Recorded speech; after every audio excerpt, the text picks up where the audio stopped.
حضرت سیدنا عمر فاروق، سب بولیے رضی اللہ تعالی۔ حضرت عمر فاروق رضی اللہ تعالیٰ عنہ کا مبارک زمانہ ہے۔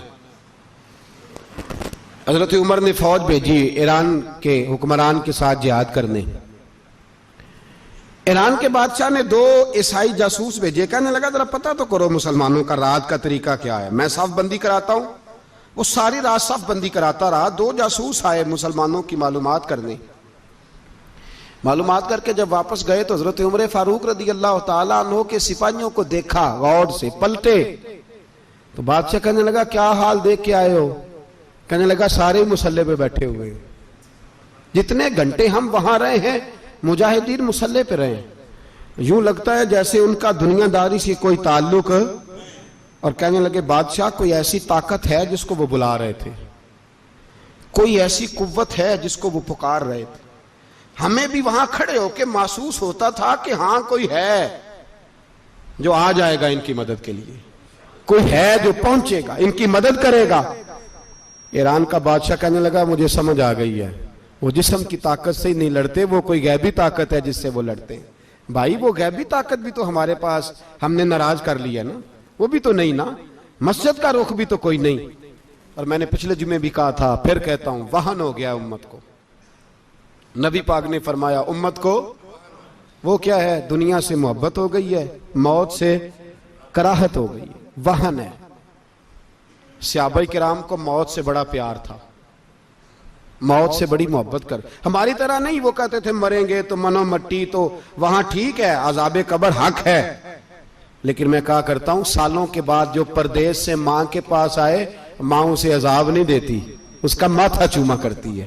اور بھائی جو رب کریم کی بارگاہ میں جائے گا تیرا کیا خیال ہے، گل سڑ جائے گا؟ مدینے والے حبیب نے فرمایا قبر المومن روضۃ من ریاض الجنہ، فرمایا میرا مومن جب قبر میں جاتا ہے تو اللہ جنت کے سارے دروازے کھول دیتا ہے، وہ تو اللہ کی رحمت میں پہنچتا ہے۔ کون کہتا ہے مومن مر گئے، وہ تو قید سے چھوٹے اپنے گھر گئے۔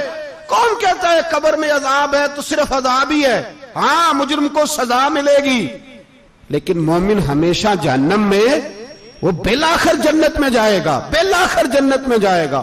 اور کسی درویش نے بات کی، وہ کر کے چلے گئے، بر کمال ہی کر گئے، کہنے لگے دوزخ میں میں تو کیا، میرا سایہ نہ جائے گا، کیونکہ رسول پاک سے دیکھا نہ جائے گا۔ نبی پاک سید عالم علیہ السلام کے غلام تو دیکھو نا، ساری زندگی عمر فاروق، بخاری پڑھو تو صحیح، ساری زندگی عمر ہر نماز کے بعد کہتے تھے اللہم ارزقنا شہادت فی سبیلک، اللہ بسترے پہ موت نہ دینا، موت مجھے شہادت کی دینا۔ حضرت سیدنا مولا علی شیر خدا کرم اللہ تعالیٰ وجہ الکریم ساری زندگی کہتے رہے اللہ علی نے میدان میں عمر گزاری ہے، اسے شہادت کی موت عطا فرما۔ او بھائی یہ تو شہادتیں مانگنے والے۔ حضرت امام حسین میدان کربلا میں کھڑے تھے، شمر کہنے لگا حسین تیری چاروں جانب موت ہے، تو آپ فرمانے لگے تجھے ابھی ہمارا پتہ ہی نہیں، موت سے تو ہمارا پیار چلتا ہے، اور فرمایا یہ شہادت تو ہمارا پیچھا کرتی ہے، پہنچ جاتی ہے جہاں ہم ہوتے ہیں، موت سے ڈر آ رہا ہے۔ مسلمان کا مرنے کو دل نہیں کرتا، ورنہ وہ اتنی بڑی کوٹھی میں کون رہے گا؟ مرنے کو دل اس لیے نہیں کرتا کہ وہ جو 6 کروڑ 10 کروڑ ڈالر لوٹ کے رکھے ہیں، مر گئے تو کھائے گا کون؟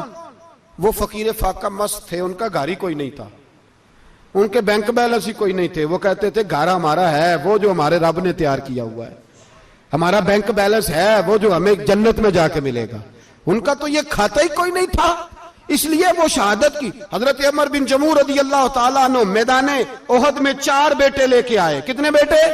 بول کے بتائے، 4 بیٹے لے کے عمر بن جموع آئے، اور خود ایک ٹانگ سے لنگڑے سے آپی ہیں، ٹانگ چھوٹی ہے، حضور کے سامنے کھڑے ہوئے کہا محبوبہ میرے 4 ہی تھے، میں 4 لے آیا ہوں، قبول کر لیں۔ تو حضور نے فرمایا تو کیوں تلوار اوڑے آیا ہے، یہ تو نے کیوں گلے میں اسلحہ ڈالا ہوا ہے؟ کہا یا رسول اللہ میں نے بھی تو جانا ہے نا۔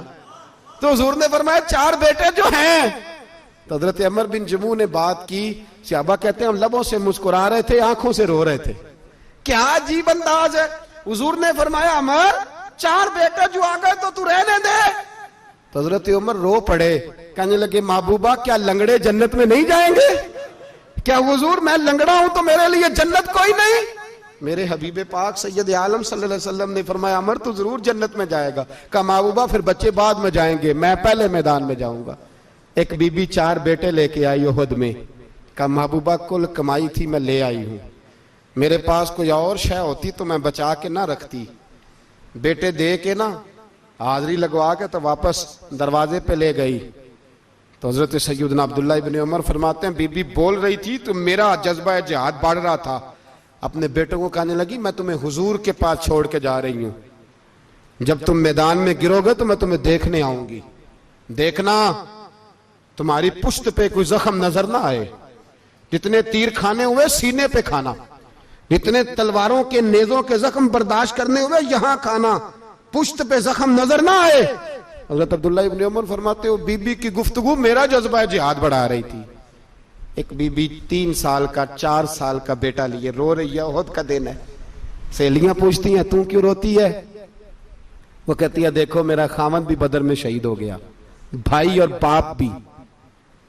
دل کرتا ہے کوئی جوان بیٹا ہوتا تو آج مصطفیٰ کے ساتھ اسے ہی بھیج دیتی. کوئی جوان میرے پاس ہے ہی 3 سال کا تو کیا کروں, 3-4 سال کا بچہ کیا کرے گا؟ پتہ نہیں کیا دلیل آئی, اچانک اٹھی, بیٹے کو سینے سے لگایا, کپڑا ڈالا, مسجد نبوی پہنچ گئی. حضرت بلال کہتے ہیں مجھے ملی, کہنے لگی بلال مجھے پتہ ہے حضور تیاری کرا رہے ہیں جنگ کی, پر 2 منٹ اگر میری ملاقات ہو جائے. بلال حبشی کہنے لگے حضور ہم ایک بی بی ضد کر رہی ہے.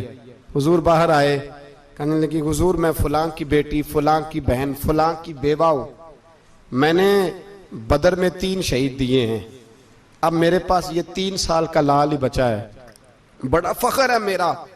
لوگ مجھے شہید کی بیوہ, شہید کی بیٹی, شہید کی بہن کرتے, دل کرتا ہے شہید کی اماں بھی کہیں جاؤں تو میرا بیٹا لے لیں. سیدنا بلال کہتے ہیں حضور مسکرائے, کہنے لگے یہ 3 سال کا نونہال کیا کرے گا؟ کہتے ہیں اماں کا عجیب جذبہ ہے. کہنے لگی محبوبہ سنا ہے اسلحہ بھی تھوڑا ہی ہے, ڈھالیں زیادہ کوئی نہیں, میرا بیٹا ساتھ رکھ لیں, جب آپ کی طرف کوئی تیر آیا نا تو میرا بیٹا ڈھال کے تو اس کو ڈھال بنا کے آگے کر دینا. محبوبہ ڈھال تو بانی سکتا ہے نا. حضرت بلال فرماتے ہیں مصطفیٰ کریم نے فرمایا جا میں نے قبول کیا, قیامت کے دن بیٹا گھر لے جا, جب تیرا نام پکارا جائے گا تو شہید کی اماں کہہ کے پکارا جائے گا, جا تو گھر لے جا. کہتے ہیں چلتے چلتے ایک غریبنی اور آ گئی, اتنی سی اٹی بان کی, اتنی سی. بلال حضور سے ملاقات ہو جائے گی. نبی پاک آ گئے تو کہا محبوبہ یہ غلبہ اسلام میں میرا بھی حصہ ڈال لیں. حضور نے فرمایا یہ کیا ہے؟ کہنے لگے حضور خامن فوت ہو گیا, اولاد اللہ نے بے نیازی سے دی نہیں, سویرے چرخہ کاٹ کے رزق حلال کھاتی ہوں, میرے پاس نا یہ اتنا سا بان ہے, ایک گھوڑے کی لگام بن جائے گی. محبوبہ حصہ تو ڈال جائے گا نا دین کے لیے, میری قبولیت ہو جائے گی. میرے حبیب نے ہاتھ اٹھائے اور دعا مانگی, کہے اللہ جتنا تو میدان کے مجاہدوں کو اجر عطا فرمائے اتنا اس غریبنی کو بھی عطا فرمانا, اتنا اسے بھی دینا. بھائی یہ جذبے تھے, یہ رنگ تھا امت مسلمہ کا, اس لیے کافر گھر میں بیٹھ کے کامپا کرتا تھا. اب اسے پتا ہے یہ اسی والی کار سے نہیں نکل سکتے, اسے پتا ہے کہ ہم نے انہیں بوتل پہ لگا دیا ہے, اب یہ پیپسی مرینڈا اور یہ پی کے کھانے کے ساتھ تو یہ مست رہتے ہیں, اب یہ نہیں نکل سکتے گھر سے, ہم نے انہیں ان چیزوں پہ لگایا ہے جو ان کے وجود کو کھوکھلا کر رہی, اب کیسے میدان میں نکلیں گے؟ وہ اس لیے نہیں ڈرتا کہ وہ تیری آسائشوں, تیری زندگی میں آنے والی سہولتوں سے آشنا ہے. موت بستر پہ بھی آ جاتی ہے, لیکن جس کو میدان میں آتی ہے وہ ساری زندگی زندہ رہتا ہے, وہ ساری زندگی زندہ رہتا ہے. بھائی مرنا تو ہے, لیکن اگر زندگی دین کے کام آئے گی تو امر ہو جاؤ گے, بچ جاؤ گے.